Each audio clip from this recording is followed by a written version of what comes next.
If you've begun your vacuum therapy and you're finding that your scrotal tissue is being drawn into the cylinder, you already know that's pretty uncomfortable.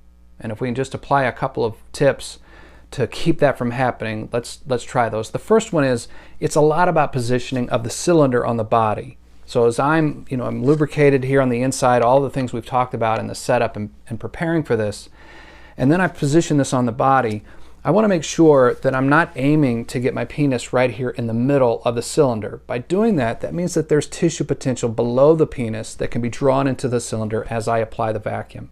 So I want to make sure that I'm using this, and if this is my penis, I'm going to get my penis right here on the bottom of the cylinder, and that will keep the scrotal tissue on the outside. So a lot of it is just positioning.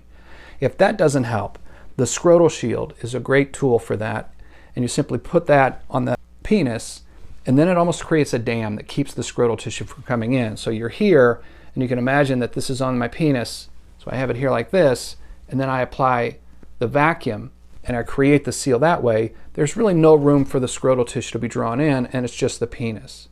Another thing that I might suggest is the adapter bushing that comes with your device. And you can see if I put this on the inside here, and then I lubricate all on the inside, then I'm already creating enough of a dam that might keep that scrotal tissue from being drawn into the cylinder. So these are all great tips. There's an animated video I'll link to here. You can look at that, and you can see where the position of the cylinder on the penis may make a difference for you. So positioning, Scrotal Shield, adapter bushings, all of these may be ways that you can successfully keep the scrotal tissue from being drawn into the device and keep moving forward in your vacuum therapy.